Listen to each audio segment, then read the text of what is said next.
Hello everyone, I have just read chapter 12 of The Master of the Jedi Secret Weapon. It did take me a moment to properly get my attention to the chapter. This is the first chapter I read today, and it I needed to remind myself of what happened, of where we were up to in the book with all the, because there's so many storylines, you know. I have to keep track. So just for myself and for you all, Flame and Trevor are with the black marketers in the warehouse. They're waiting for Rome's signal to bring Flame over so she can fund an operation for the 11, which Will Asani, which is one of the leaders of the 11, was a bit hesitant of. He's a bit hesitant of it, but he thinks they have been wanting to get into contact with other worlds, and you know they want to, and they need some funds because they need to have some funds for bribes and stuff because they're running out of money. The people of USA are losing hope. They're pretty much ready to give in to the Empire, so they need to have a big operation, do something big that can sell to the people of USA. It's still worth fighting for. And of course Ferros, he's been making his way to the garrison. He's just learned a little bit about the scientists, how their families are being held hostage from, well, he presumes that. And he's been making his way back to the Imperial garrison from the first book, and he sees blotches of paint, and he knows Vo needs to speak to him. And of course Bogdavinion's been speaking with Sorlo, who's told him about suspicious movements, SM or SAM, whichever you want to call it, and how that is, and how he's still wanting to look, and how Bog is still wanting to look for Astri, and I assume that's one of the reasons Sorlo is looking into suspicious movements, but also looking into it for Force Adepts for the Imperial Naval Academy. So we're now all caught up, aren't we? That's 2 minutes in, that. Oh god. So let's go on to the summary of this chapter. So, Solus, Astri and Clive, they're all in an alleyway. And we learn that, of course, if you remember, Keets said... Oh, I forgot to mention... Solus, Clive and Astri are all looking for a human male with unusual powers, which the new Grand Inquisitor Hydra is investigating, and and Dex presumes he's been causing some problems for the Empire. So then, if you remember, Keets and Cohen's, their contacts have pretty much run dry. All they found out was that Hydra was investigating that, and they haven't been able to find much else. So Clive has got into contact with some of his contacts in Coruscant, and with some of his old contacts, and one of them has clued him in on a network of resistance inns that would accept people on the run from the Empire. And it says the group had left surveillance devices outside each inn. Oh, okay, now that makes sense. Okay, that makes sense now. The Clive, Solus and Astria. It didn't click when it said the group for me. Now it clicks. They've left surveillance devices outside each inn. And we learn that 3 levels below the Orange District, that's when they figured it out. Okay, this is starting to click a bit more for me. Again, I was struggling to focus on the chapter, so this is clicking a bit.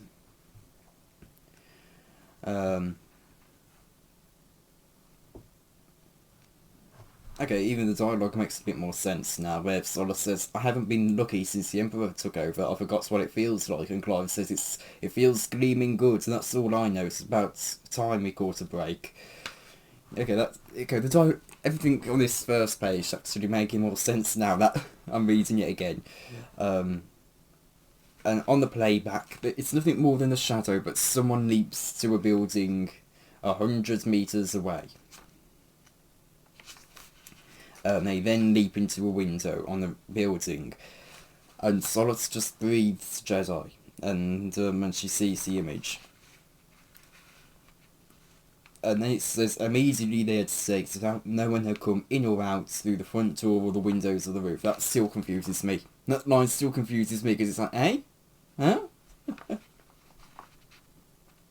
But maybe it means like Imperials or something like that.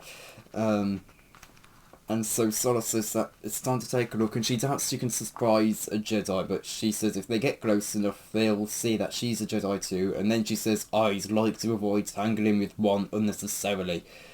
That's a bit that line confuses me as well. Like, it's okay, you're going to get the attention of the Jedi, but you also are saying you want to avoid tangling with one unnecessarily. You know, it's So that line is still confusing for me. Maybe it just means something like she just, if they haven't got much interest in in important stuff, in the stuff that they need, then I suppose that's going to be considered unnecessary.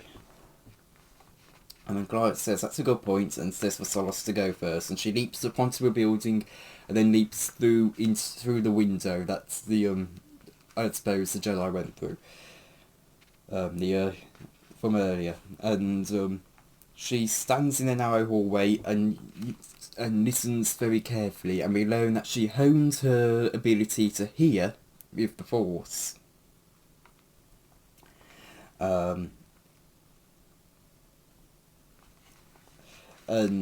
we learn that she had drilled it so many times, putting things as quiet as possible and trying to hear stuff. And we learn that she can hear, and she says, and it says, until she could hear a fly land on the wall 20 meters away. And she says, and she thinks, concentrate, differentiate.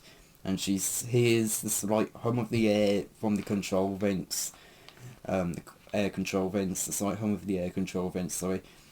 She hears a distant lift tube whine and a cough behind the door of 1257.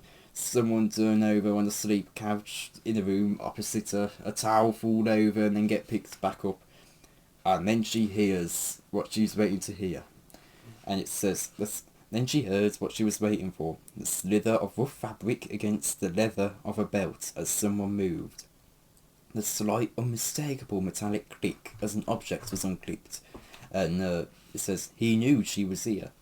And Solas walks over and ignites the lightsaber into the door. It's the only way to say, don't mean no harm, I mean you no harm.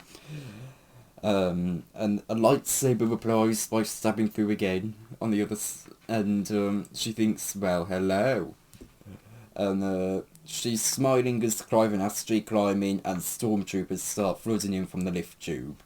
And Astrid shouts that there's stormtroopers, and Solas goes, no kidding! And they start fighting off, and Solas begins deflecting the blaster bolts. And she hopes the Jedi would help, but he doesn't. He escapes through the window. And Solas thinks, thanks a lot.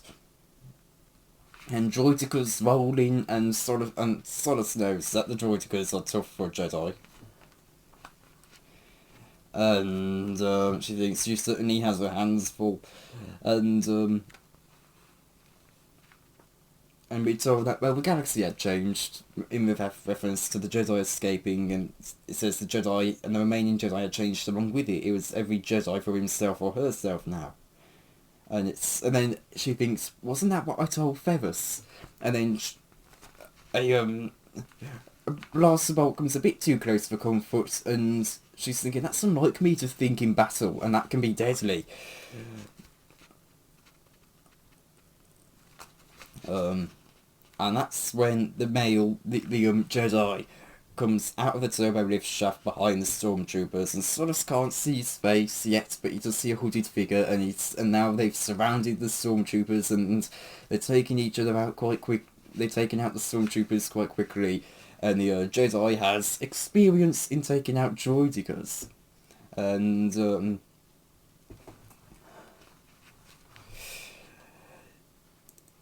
it's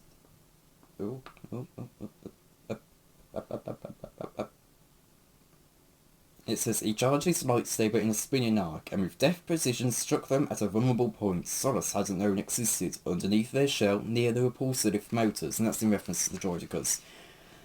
And then the Jedi leaps over the remaining stormtroopers and lands by her side, and jerks his chin to the window, and Solas, Astrid, and the Jedi make their way up to the top of the window, up onto the roof, through the window. Then they run across the roof and then go down an empty turbo lift shaft, an empty lift tube shaft. Clive and Astrid rappel down with their liquid cables, while the Jedi and Solas jump down. Then they go into then the Jedi leads them into a service level of the building where laundry and storage are. Then they go into twisting maze up hallways that are like tunnels. Then they fly off a grid, start crawling, and then as they're making their way through the little grids, the Jedi indicates another grid, and the Solas pushes that out, and they all get out. And once they're out, they're in another alley with stained with rust and mud, and the Jedi doesn't say anything. And Solas still doesn't recognise it. Not recognise him. No, she does see some of his details, as she saw a few details of his face when he leaps over towards them. And she asks if he's going to introduce himself, and he introduces himself. Now, I'm not sure if this is a character from Jedi Quest. Actually, I should probably Google it, shouldn't I?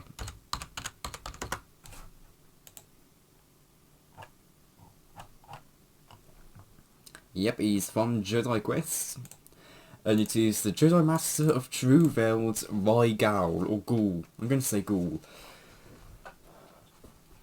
And his voice is lower and softer than Solas would have expected, and she introduces him herself as formerly being Fighter Orana, but now she's Solas. And Rygal, what Ghoul? I'm going to say Gal, probably. That's just going to be... I'm going to keep on saying it, aren't I? So I'm just going to go with Gal. And he asks if there are others, and he says he's been alone. And Solas says there hasn't been many, but she was contacted by Solon. And she explains he's trying to gather any Jedi who were left. And she's about to say he was trained by Siritashi. Siritashi's apprentice. And Rygal finishes it for her, saying Siritashi's apprentice. And Gal says he had been on many missions with him, with Gal's Padawan True Vels, and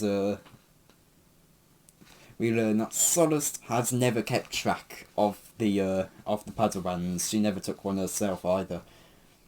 But she knew. But Ferguson mentioned True Vels and that he'd been a friend at the temple. He'd been a friend for him. And that's when we reminded he found True Vel's lightsaber at the temple, which I actually completely forgot about. I forgot about that, but yeah, we did find his lightsaber at the temple. And Gal asks if he knows Veld is alive. And that's when Solas says that she knows that Veld is dead, unfortunately, and she says, "I'm sorry," which was quite a surprise for Solas, because she never usually would say sorry for something she didn't do. There was something about Gal that, as it says, but something about this large man of few words made her be a little more polite than she usually was. And Gal bows his head and says it's what he expected, but it's still hard to hear. And Solas says that she's probably one of the few people in the galaxy, in the universe actually, that probably understands that how he feels. And that's where we end off the chapter. Again, this was quite action-packed. This was very action-packed, so there isn't a whole lot to talk about. I bet why Gal's reveal would have been a big shock for people who have read Jedi Quest. I have constantly made it clear reading this that I have not read Jedi Quest. So a lot of them, or Jedi Apprentice. So a lot of the references to those books, which are also written by Jules Watson, Last of the Jedi, is kind of like, it's kind of like, I guess, like, the third series of a 3 series in 3 series of books. This is kind of what it's like, and so I haven't gone through Jedi Apprentice or Jedi Quest, so I don't have the I'm not acquainted with all the characters from that, and I only learned about Jedi Quest after I started Last of the Jedi, and it just went. I mean, even you know, I was probably almost. I think I was halfway done, maybe a little bit more with Jedi with Desperate Mission. By the time I learned of Jedi Quest, I was just too far in really to to stop it and then go okay. Gonna go back to Jedi Quest and Jedi Apprentice, and honestly, I probably wouldn't have wanted to do that because I was mainly reading Last of the Jedi for the Inquisitor stuff. But I've become quite like Ferris Solan now. Anyway, what else can I say? I did kind of predict that Solace would stab her lightsaber into the door. And that was I was kind of expecting that to be how she alerts him that it's alright, she's the Jedi herself, and was the Jedi herself. You know, I kind of assumed that was what was going to happen. Like it happened, like I was thinking of it, and then it happened in the books. So that was a bit predictable, but you know, it's not the worst thing to be predictable. There are other things that could be predictable when you don't want it to be that predictable. Another way. It's going to be interesting to see where this now leads to with Rai Gal or Gul, Gal. So yeah, if he does meet Ferris, it's going to be interesting to see how they interact. It's going to be interesting to see how Ferris reassures him if he does that. You know, it's. Maybe they'll meet, maybe they won't. We don't know, but yeah. The next chapter seems to be focusing on Ferris. And it seems like we're picking up right back where we left off with Ferris. So it's going to be interesting to see where this leads to. So, yeah. I think that brings an end to this review. So, thank you all for watching. And goodbye. Hello everyone, I have just read chapter 13 of The Last of the Jedi Secret Weapon. So again we're back with Ferris, and if you remember last time, in our last chapter with Ferris, he saw plates, splotches, and that told him that Ro needs to speak with him. So he thinks that he'll do a Jedi mind trick on the stormtroopers to get himself out of this.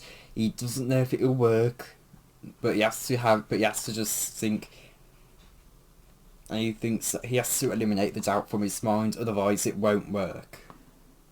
So he turns around and does the mind trick, saying, "You can leave me, I can find my way alone," and the stormtrooper says, "We can leave him here, he can find his way alone." And Ferris wonders, was it really that simple? And it says, to reach the point where it was simple, that was hard. But Ferris doesn't push his luck, and he very quickly walks down the path to the back of the garrison and then into the streets. And he's expecting to be stopped at any moment, but he's not. And he's able to lose himself in the crowd. And he knows he isn't being followed. And he feels something inside him lift, just being able to be free, not having to be escorted everywhere by stormtroopers or Vader, or he just feels free to be able to move on his own free will, pretty much.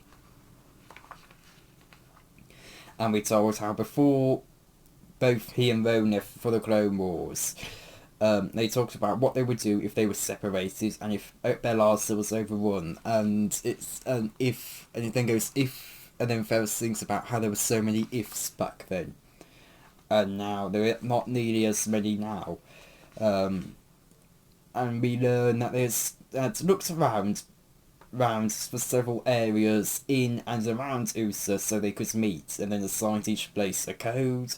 And they also chose several places in the city and several methods to alert each other. And we're told that Ferris hasn't forgotten anything. And I assume the paint and the 25-second thing is the code for this meeting place, which was their third secret meeting place. in the Clouds Lake district near their old office. And we're told that it's a large, bustling cafe. It may even be this, I'm not sure. It could even be the same cafe that Obi-Wan went to in the last book. Not the last book, in the first book. You know, early on in that book. It was in like, what, chapter 4, chapter 5? It was around about that time in the first book that Obi-Wan was in a cafe or so. It may be the same cafe, I don't know though. From what I remember, the business there was actually quite fairly, not really, there wasn't really much going on there. But anyway, Ferris gets into the cafe and he keeps his hood over his face so it's not recognised. And he has no doubts that Rome chose it because, well, it's crowded and has 3 entrances and exits, and he sees Rome waiting, and he's being overwhelmed by the sensation of the whole place. But as he sees Rome, he feels like he's, what does it say? Hold on. It was home, and there was Rome waiting. For one impossible moment, it was as though nothing had changed. It was not the way a Jedi was supposed to see or hear. It was not the way a Jedi was supposed to feel. A Jedi shouldn't want to go back. A Jedi should accept where he was. He's conscious of Donor at the table, and that helps to steady him. And he looks through, and he observes the room for any exit strategies if they need any. Once and only then does he look to Roan, allow himself to feel a bit of pleasure at seeing him, and he walks over to him. And he says it was so strange to see him here, and Roan understands immediately what he meant, as if like nothing had changed. How it was like before the Clone Wars, I assume. And Ferris says when everything has changed. And Ferris is glad that the torture Roan had gone through in the Imperial prison back before the first book, which I was not expecting it to go that far back. Which, to be fair, is only like a month or so ago in the timeline of this. A Central Reader's companion apparently will have you believe otherwise, but there is no way it's taken place a year after the desperate mission. There is absolutely no way. It's just impossible to... The books, in my opinion, are a much more reliable source of time. But Ferris is glad that the torture didn't change Roan, and he immediately asks about Trevor, and Roan tells him that Trevor's fine and he's here on Balassa. And Ferris has a great amount of relief. And Roan explains that he came back to the base thinking they'd welcome him with open arms, and he says, well, we welcomed him. And Ferris says, at least he came back. And Roan says, well, that's what he said. And they allow a moment to pass of silence. And Ferris asks why Roan called for him. And he doesn't know how much time they have, but they do not have a lot of time. He knows that. And Roan explains the 11 are concerned with what Ferris is doing on Balassa, with his role on Balassa, because people are under the belief that Ferris has betrayed them. The people of USA are under the belief he's betrayed them, and he says that Mo knows that the resistance is a secondary consideration for him at the moment, but he's saying it is a blow to the resistance movement, and we've had many of those lately. Are you learning anything we can use? And Ferris says he hasn't yet. He has found that the large-scale Operation Twilight Invaders code cylinder, and he says that then there's the question of the factory retooling here and what's actually going on. And Roan asks if the two are related, and Ferris says they could be, but he doesn't think so. And he says that Twilight has all the earmarks of a snare operation like Order 66. The plans here involve something big. Some kind of technology that the Empire is developing. So secret, only a few at the top know about it. And Roan asks who? Vader? And Sora says that Vader is one of them, and so is Tarkin. And Roan goes, oh, Tarkin, he's a nasty piece of work. He's got his fingers in a lot of pies. And he asks if Ferris can get them into the place where they keep the records. And Ferris says he doesn't know, he'll have to do some investigating first. And Rowan says, we'll have to have some sort of files in the factories somewhere. Because, and he says, at the beginning of an operation, things can be messy. Systems aren't in place, the chain of command isn't quite set. We'd have to get in, probably at night, and snoop around. And Ferris says, if they find out what it is, he is done. He's not working for the Empire anymore, he's quitting. And Rowan cheekily says, tired of Vader's company already? And Ferris says that if they expose what they're doing here, what they're really doing on Balasa, the Empire's going to suspect him. They're going to suspect Ferris, and they're not going to trust him with anything again. And he says, if I can walk away and go underground here in Balasa, Rowan then finishes his sentence and says, it will embarrass them. He says, Rowan says, I think you put enough time in this. I think you put in enough time. But Ferris says, but Twilight, he needs to figure out what that is, and Rowan tries to convince him there are other ways to find it outside of Vader's pocket, and that he's not really, and they're not really going to give him much out, they're not really going to give him the clearance to find anything significant in the first place. And Ferris says, that's what he thinks. But he says, if he stops working for the Empire, he can't stay on Balasa. He needs to go to the base for a time and then go out and find more Jedi. And Rowan says, he knows. And he says he's glad he brought it up because he's seen his secret base. And he says, and can I tell you something? You need help. Ferris knows that Rowan's saying he wants to go with him. And Ferris says, but you said your job was always here on Balasa. And Rowan says that his job is to help Ferris. And that it says, if that means helping you with a crackpot plan to find the Jedi, he'll do it. And he says they're part of the same struggle now. He's replaceable on Balasa, and he does agree with something Flame said. They can't keep focusing on a single planet. That's not going to have, wider effects on the galaxy. They need to be working a galactic resistance operation, and that's the only way to really take down the Empire. And he says they can't only do it on one planet. And he says, sooner or later, what you're doing will link up with what's being done elsewhere. And Ferris hopes so. And he says, I'm just glad you're coming. And Rowan says, I'm coming, but first, let's do what we can here. Contact me when you come up with a way to get in. I'll assemble a team. And they can't risk staying any longer. They stand to do the special greeting of grabbing each other's upper arms. And we learn that Ferris just wants to say so much to Rowan about the logistics and feelings, but the thing is before, there's never enough time. And he turns and leaves. As he's doing, and as he's saying goodbye, he feels the loneliness wrap around his heart again. And that's how it ends. You really feel for Ferris, you really do. You really just want him to have a little break for a little bit, and then he can get back to what he's doing. Because that's what Ferris he really just wants to have a break, doesn't he? And he really just wants to spend some time with Rowan, and you really do feel for him. You really do feel for him. It's Ferris. Again, it's nice that Rowan's saying he wants to go with Ferris. Again, we know they're partners, but again, it's nice that that he wants to go with him, and he is also being.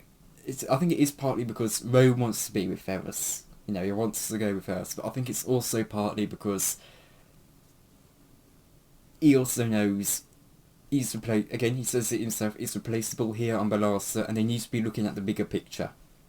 If they just keep focusing on stuff on Balasa, it's not going to have wider implications. The Resistance on Balasa, the 11, they're really struggling at the moment, and even if they get a couple big wins, it may or may not have much effect on the people of Usa's view.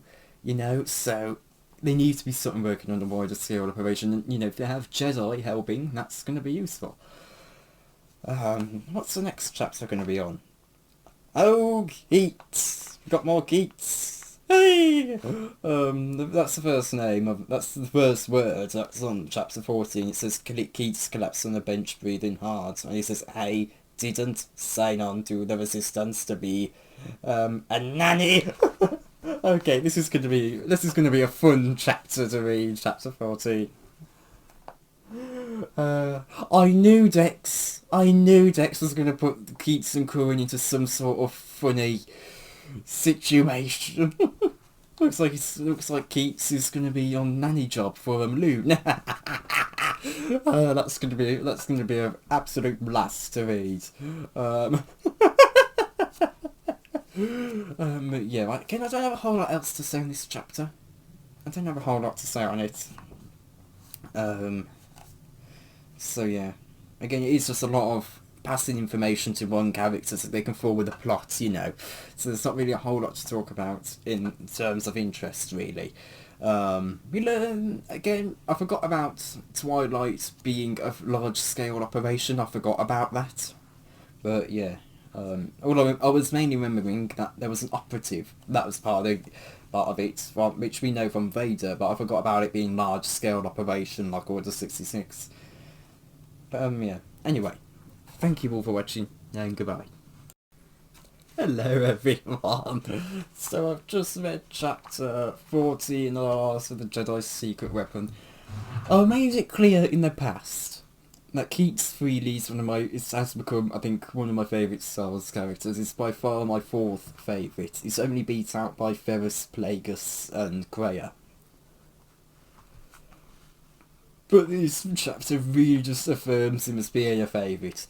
I'll just read out his first line of dialogue in this chapter, which is actually right at the start of the chapter as well.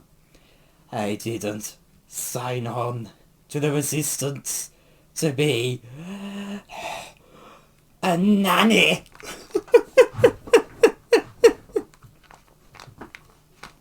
And he's collapsing on a bench, breathing hard at the notion. And they're at a playground with LUNE, and Curran says that LUNE's a handful. And we're told now they're at a small park near the Senate district on the uppermost level of Coruscant. And we're told that LUNE had begged to be able to play. And the Orange District wasn't suitable for play, so they brought him over up to there. And Astrid, she had been a bit reluctant, but she eventually gave in and gave permission. And she wanted LUNE to get some sun, despite her worries.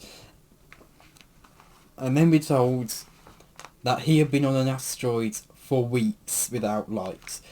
The thing is, secret weapon is really confusing me because with its time frame, because it keeps on saying weeks, and there is no way from the time frame connecting a tangled web to Return of the Dark Side and the time frame connecting Return of the Dark Side to secret weapon, that the end of a tangled web, which is when they get onto the asteroid, was a few weeks ago. There is no way that it's a few weeks ago, you know, and even the time frame of this book, there is no way that happened all a few weeks ago, you know. At most, it's taken about just over a week, and that is the one thing I think with these books, you know, it was doing so well at keeping a consistent time frame, and now it says a few weeks, and it just doesn't make sense now. Which is really the first time that's been happening, really. And I've actually been keeping track of the time frame as well. So, yeah. But we're told that Keats and Curran have decided on a neighbourhood popular with families so they could at least lose themselves in crowds if they had to make an escape. And Keats is asking, can't we get a droid for this? Some class 3 nanny with a nice disposition. And Curran says that Dex asks them to do it, and droids wouldn't keep an eye out for stormtroopers. And Keats says that the kids could probably program the droids too, and that he could probably do anything if he set his mind to it. And they watch LUNE join a game with some boys and girls, and they eat, and it's on some slides, and they're seeing who can get to the bottom the fastest. And the slides have a little push of air to make it go faster. And Cohen says to Keats come on, this has got to make even you smile. And Keats says, I don't go gooey over kids. I may no longer be a galactically famous journalist. I may have to scrounge and shrink from every glow lamp, and I may be living with a former butcher of bumper stew, but I haven't sunk that low.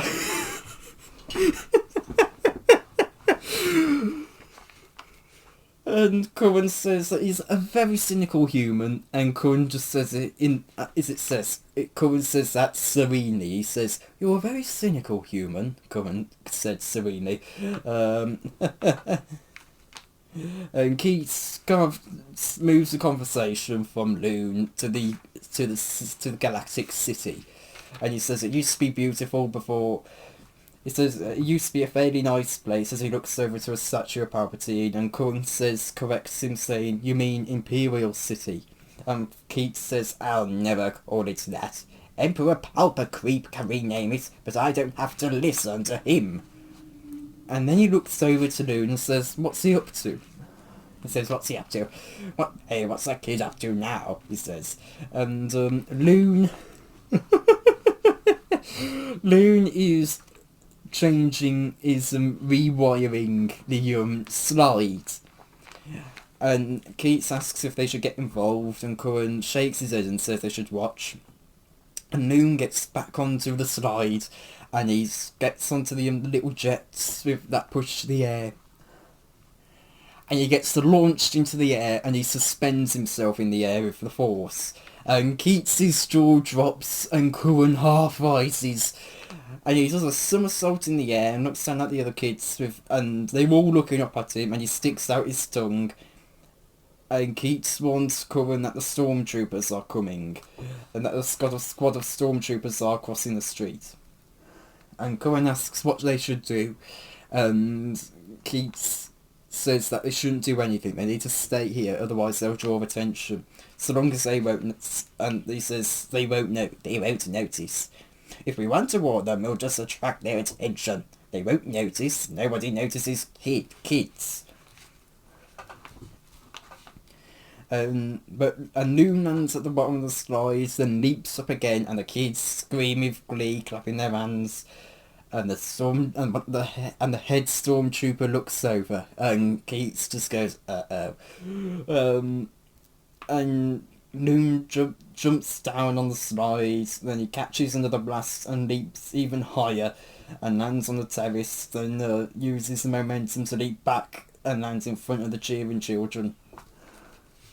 And Keats can see the stormtroopers advancing, and he and Cohen rush over to get him. And the kids are all shout, and he says, "Time to go, kiddo." And he says it softly, and the kids are all shouting, "No, show us how you do that!" And Keats is trying to free himself from the crowd of kids, and he's going, "Sorry." And you have Keats there, who throws up a bag of sweets, and he tells the kids to have fun, and Keats and Cohen and LUNE rush away, and they go through streets, and they go through the first street they came to, and then more and more and more streets, until they're sure that they were lost in the crowd and they haven't been followed. But they look at each other over LUNE's head, and they think it hardly matters that they've escaped because LUNE has been spotted.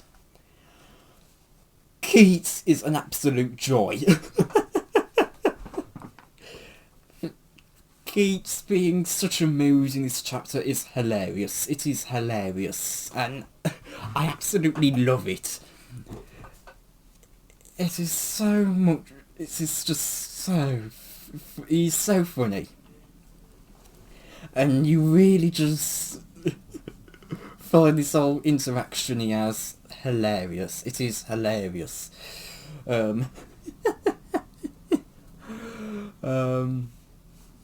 again, LUNE's been spotted. It's going to be interesting. I know LUNE winds up getting captured at some point. I just spoiled myself with Secret Weapon. I was looking at the talk page. I need to stop doing stuff like that on Wikipedia. But yeah, it's going to be interesting to see where this is all going to be heading to. But again, Keats is just so funny. He is so funny, and again, to me, this kind of voice is to me the definitive Keats voice. That's how I always imagine him speaking. It's just such a fitting voice for him. And he's just so hilarious. He is so funny. Corwin is such a great opposite to him in this chapter as well. You know, he's fairly calm and he doesn't really mind LUNE. You know, he's just taking it in and just taking it all normally. And then you just got Keats there who's being all dramatic and stuff, and it's hilarious to watch them two. And again, I keep saying it, I am so happy Keats did not die at the end of Underworld like we had thought he may have done. I am so happy he's still alive. I said back with Underworld, you know, I could not believe if Keats had presumably dies, as I assumed at that moment. And it was like and then when he was revealed in Death on Naboo that he hadn't died, it was so relieving, and I am so glad he's there again, still going strong, because he's just such a great character. He is so funny. He's so funny, and so I'm really happy he's okay. And again, he's Keats. He's just as good as he is here as he has been in the previous books. So yeah. Again, not really a whole lot else to say aside from LUNE's been spotted. It's going to be interesting to see how he's captured. I would say it'd be interesting to see what happens next, but you know, I know he gets captured at some point, so... And you know, it even says it doesn't matter that they escape, so LUNE's been spotted, so... Yeah. It says LUNE have been noticed, so yeah. Anyway, thank you all for watching, and goodbye. Hello again, everyone. So, I've just read chapter 15 of The Last of the Jedi Secret Weapon. I've only got 6 more chapters to go, funnily enough. Let me go back. There we go. Oh, this is almost a 10-page chapter. Anyway. So, Ferguson's gotten back to the garrison, and he's starting to contemplate in his quarters about what Tarkin had said about conduits and modular components for artificial atmospheres on an unprecedented scale. And Fergus knows artificial atmospheres could be referring to anything. It could be referring to a ship, a city, a prison, and Fergus thinks new headquarters, and then he backtracks and thinks not headquarters, because the Emperor has already retooled the Senate to his liking and he had no need for new headquarters, and he thinks besides such a project wasn't need to be a secret. And he thinks about unprecedented scale, and he just doesn't like the sound of that. And we're given an extra time frame of 3 days. We're told over the course of the next 3 days, Fergus pretty much continues as normal. He's escorted to the factory along with the scientists, and behind that, Belarson... I'm just going to quote this because I'm not going to be able to keep track. Belarson factories had always combined their research laboratories with their manufacturing facilities in the same compounds, so the scientists had already had some resources to begin. And we're told that Fergus has found himself with the fairly menial task of checking off deliveries of various supplies to the labs like data ports and Java sheets, and we're told that since nothing classified has begun, the reporters were allowed from the HoloNets were given free rein to go in. And again, we're reminded that Fergus was along as a solicitor, meaning that he attends meetings where nothing much is decided on in order to be more news reports about the amazing empire, as it says, and how much it could and what it could accomplish for Balasa. It never states what the scientists are actually working on, and it only says it in the vaguest of terms. And he thinks, and first, at least, and it says, at least in this position, he was able to watch. He noticed that Moff Tarkin went into one particular office where senior officers sat in front of computer consoles. He guessed they were setting up programs and organisational structures. A nervous-looking team of Balasan architects were brought in, no doubt to facilitate the conversion, referring to Ferris here as watching. And we're told that Ferris has tried to find a way to get into that room and speak with the scientists, but they're just too closely guarded. And we're told that Ferris's only hope is to get into that room. And we're told that on the third afternoon of the third, I assume it's on the third day, he's starting to lose hope. And he's making his way over to a docking bay. And he gets to the, as he's making his way over, he sees the caretaker from earlier, and he acknowledges the caretaker, but the caretaker turns his head, and I'm one of the senior officers with him. Cole asks why their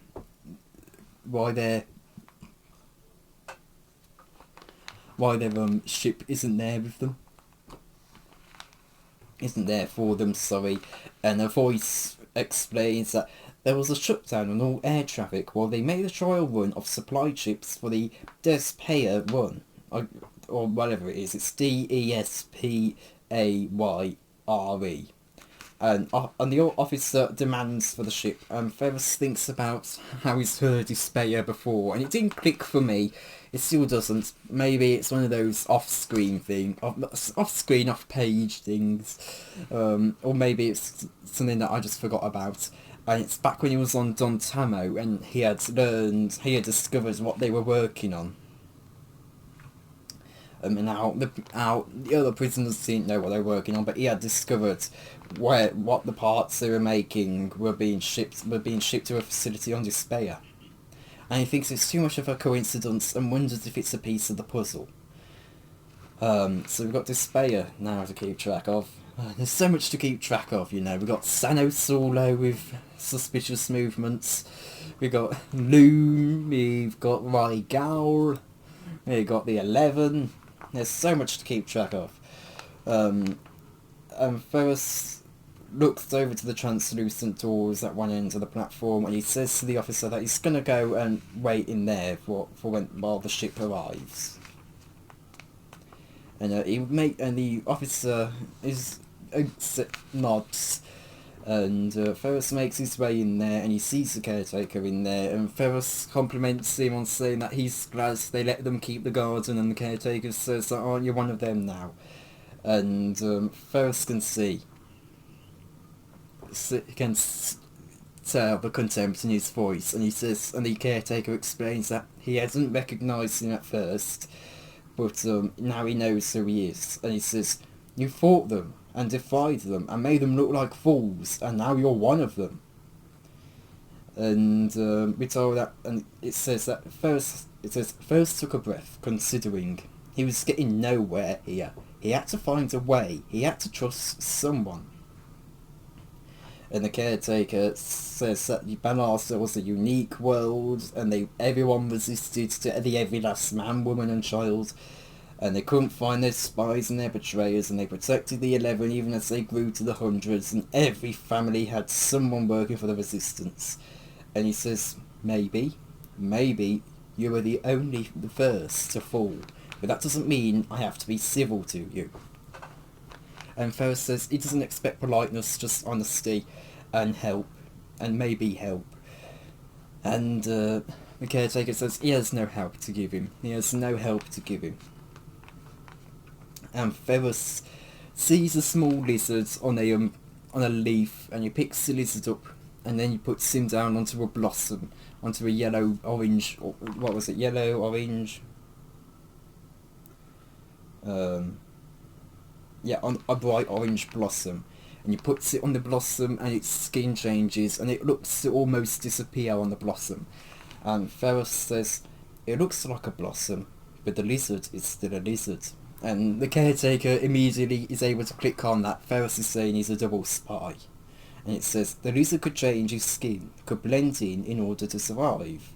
So could Ferris, but that didn't make him part of the Empire. And Ferris asks if he wishes they knew, if the caretaker wishes, if he knew what they were doing on Balasa. And the caretaker doesn't say anything for a moment, and then replies that he says he knows there are droids who do the work of taking care of the garden, but he doesn't trust them to do the job right, and droids can malfunction. And Ferris says it happens all the time. And he says, and the caretaker continues saying, even security droids, they can go offline for no reason for 15 minutes at a time. And it says it takes him that long to reset the system. And reading this again, with the context of later in the chapter and a little bit before, he's smartly explaining how he can help him. And he explains that they have him in charge of security, and mostly it's because there's nothing to steal. At least so far. And he explains that he's at the east end of the factory and it's quiet down there. He just monitors the security system, and it's about 3 in the morning. He gets too tired to even make his rounds. And he picks up his tools and he says got to take work where you can get it these days. I just keep my head down and don't make a fuss about anything. And Ferris goes, good policy, and the transport's arrived, and he says he's got to better get going, and the caretaker says he's Russell and he's glad to meet Ferris. And then we cut over to back with the 11, with Roan, Donor, Trevor, Will, Flame, Amy, and other members of the 11.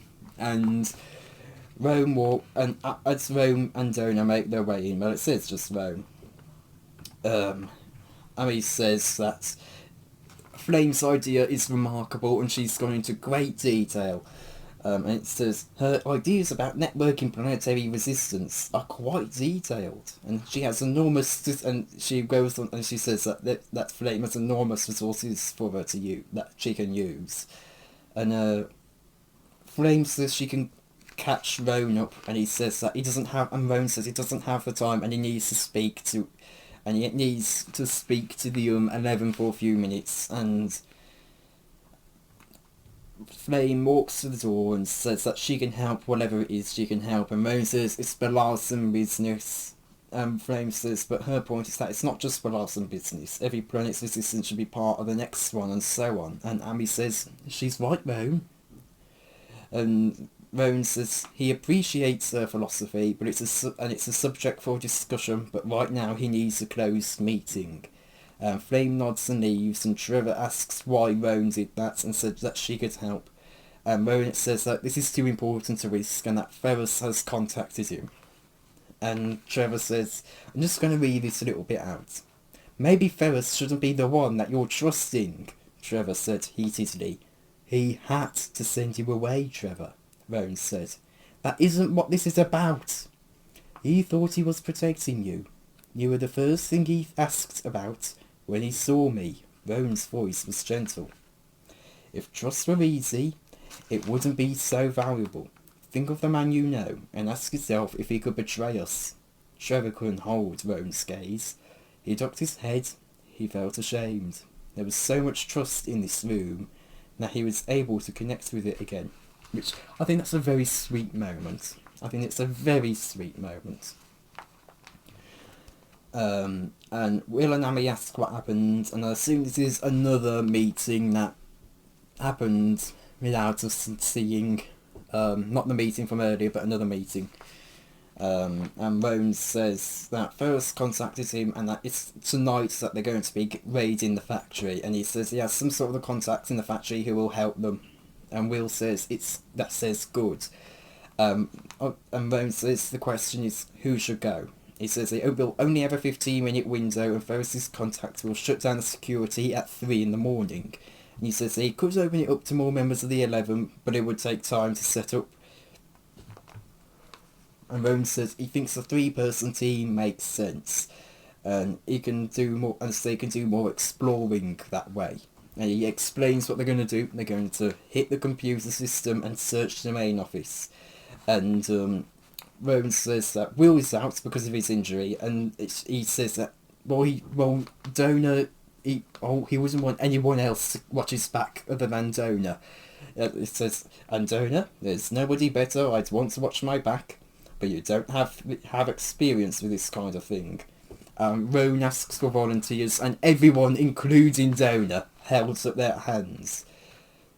And Rowan just smiles and leans back and says, all I can say, it's good to be back on Banasa. And Trevor says that he should go. He knows how Ferris's mind works, he knows what he's thinking, and he says, and believe it or not, I can obey orders. Which I know this is a fairly serious situation, and I know Trevor didn't mean it to be funny, but it's Trevor, it's funny. And Amy says she wants to go and that she has scientific background and she can translate the any technical jargon if they get into the computer files, if they're lucky enough to get into there. And Amy and Rowan look at Trevor and Trevor says, don't say I'm too young because that always sends me into a full-scale laser cannon mode. Besides, I'm better at sneaking in and out of places than all of you put together. And Rowan says he can't argue with that. And Will says, okay, that's decided. And that's they'll all do, and that Rowan, Trevor and Amy will do it tonight. The next chapter seems to be about Rygal and Solace and Clive, maybe even with other members of the Arrays. Oh, Astrid as well.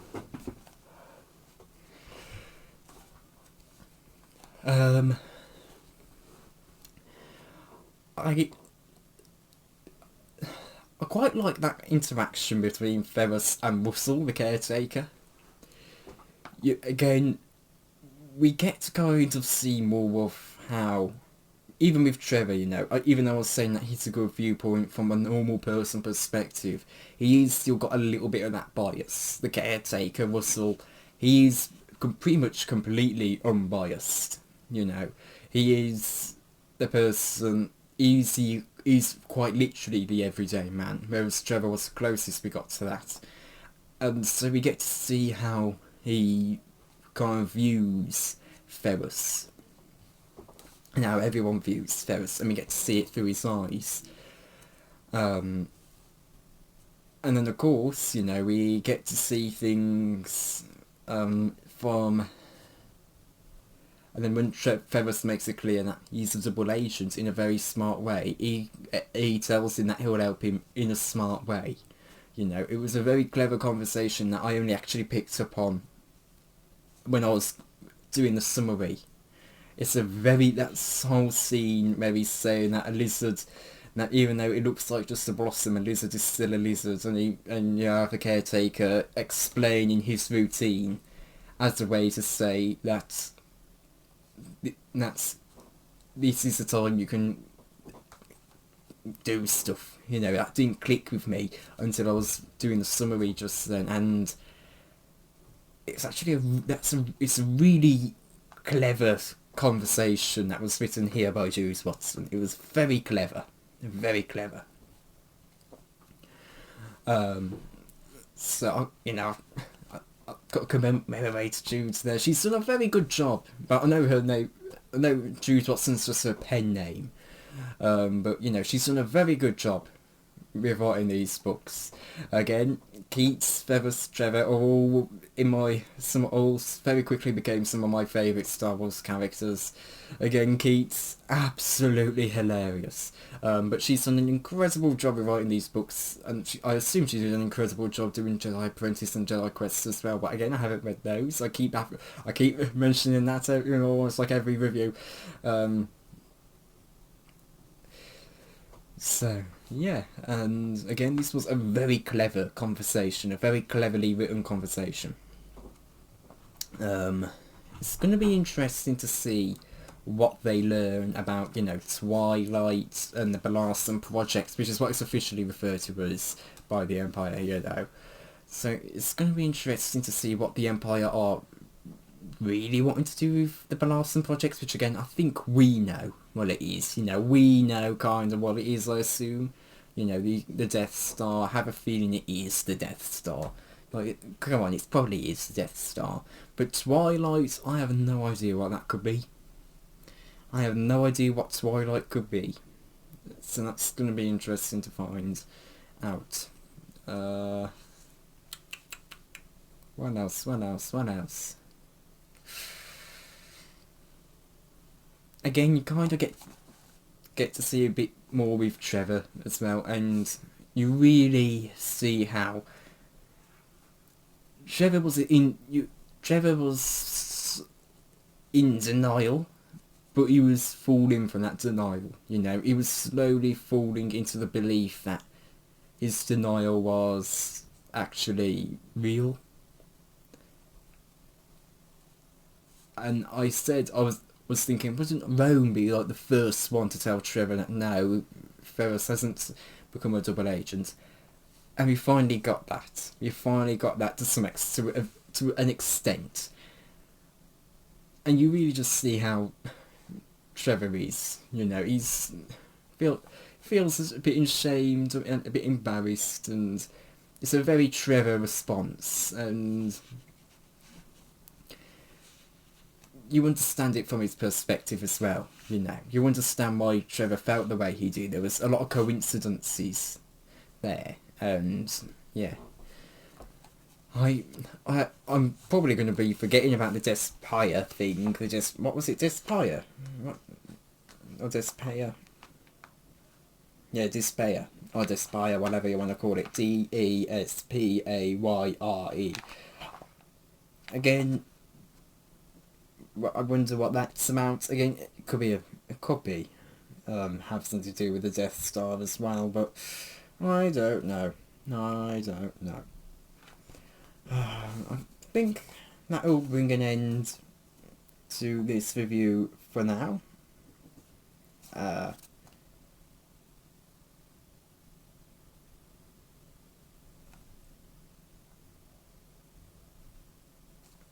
So yeah, I don't really have much else to say for this chapter. So yeah, thank you all for watching, and goodbye. Hello everyone. I have just read chapter 16 of the Master of the Jedi Secret Weapon. This chapter wasn't quite as enjoyable for me, but it was mainly just because you know how it is when you sometimes read a book and then noises start happening around you and you just can't focus, and it's really annoying, especially when you're on the last 3 lines of the chapter. So I was getting a bit frustrated, but I finished it now, and again, it isn't the chapter that was unenjoyable, it's just the fact I was almost done with it for about 2 minutes and I just couldn't focus enough to finish it because of all the noise going on. But you know, it doesn't matter now. So we're focusing back on Coruscant with Rygao, and Solus asks how he escaped Order 66, and it does say that he is one of the beings that says Rygao looks like countless others, being uprooted by the Clone Wars and the Imperial takeover, and looks for a place to call home again. And Solus can feel his strength in the Force, and asks how he escaped Order 66. And he explains he was on a secret mission only Yoda knew about. And he was on a world in the Outer Rim undercover, and he left Trudeau at the temple as he was working on a valuable research project, and he also felt he would be safer at the temple. And Solus explains that the temple was invaded and everyone was killed. And Rygao closes his eyes and says he thought he'd be safer at the temple, and if he'd come with him he would still be alive. And Solus says, decisions are not for regret, but for understanding, Solus said. The familiar words of a Jedi saying felt soothing in her mouth.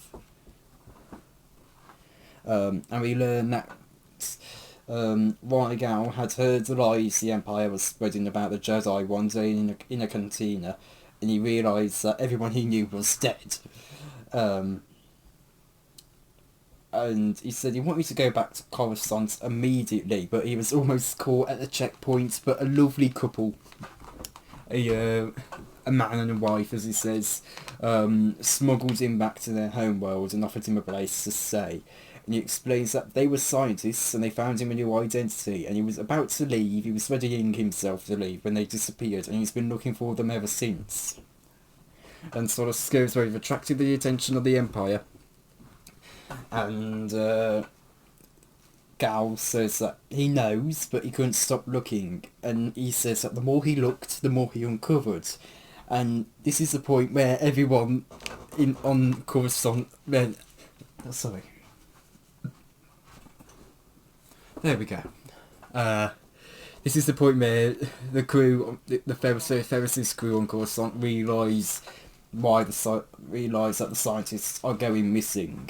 And Gal explains that other scientists have gone missing, and some have gone willingly, some seem to be forced, and he's sure the Empire... Oh dear. Sorry about that. I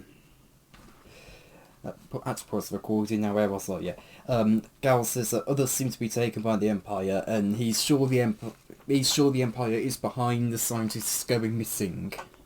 And Solas speculates that they must be using them for something, and they have to tell Dex about it. And Clive agrees and says they should also tell Ferris about it, and it might help him on Balasa. Which, of course, Ferris already knows scientists are going missing and where they're going to. Why they're being taken there to an extent, and Solas says they're close to the Orange District, and Gal will be safe there. And they take a tube lift down 100 levels to the Orange District, which confused me a bit, because wasn't it they were like 5 levels or so? Above or below?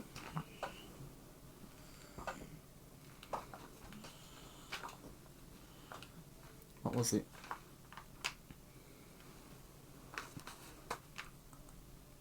Three levels below the Orange District, and now they're going 100 levels down to the Orange District. That's confusing to me. Anyway, once they get there, they walking down the they walk through the streets and the passageways to Dex's safe house, and Astri sees LUNE and she goes, "Look, there's LUNE!" And she starts running over to Keets, Coven, and LUNE, and that's when Solas realises that something is up. They're careful to keep LUNE in front of them and shielding him from the street. And that instead of going into the alley, instead of going to the alley, they go left. And Solas says that Astri, wait, something's wrong. And we learn that it's an absolute rule of the arrays that if you're suspected you're being followed, do not return to Dex's safe house in case you reveal it. Not to go down the alley. And Solas splits off from the group and quickens her pace to try and find out what's wrong. But it's too late. The stormtroopers are vibing air speeders and seeker droids with blasters move into the air. Blaster fire catches Curran, and Keets is overwhelmed by the stormtroopers. And Solas is leaping toward the airspeeder with a lightsaber held above her. And Weigao is going to flank her. But they're too far away. The stormtroopers overwhelm Keets, and they get LUNE, and LUNE's completely quiet. And it's Astri who makes the noise, a wailing cry. And it says, it was Astri on her knees, whose wailing cry of anguish split the air as LUNE disappeared into the crowded sky. And that's where we end off the chapter. Again, not really a whole lot to talk about. It is mostly just telling us what happened, how Weigao survived, and then what happened at the, what happened then. And then LUNE getting captured. That's pretty much what it is, this chapter. There's not a whole lot to it. Again, I wonder.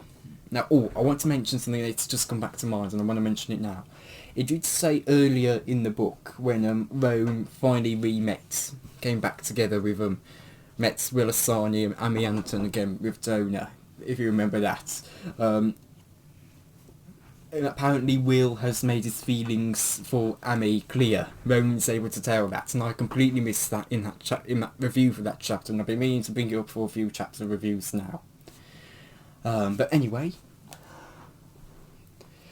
I do wonder, there has been a scientist that keeps getting brought up for seemingly no reason, and it's a woman in a burgundy tunic. She keeps being described as the woman in the burgundy tunic. So I do wonder if she is the one. She's one of the ones that hid Roygal. I wonder if that's who she is.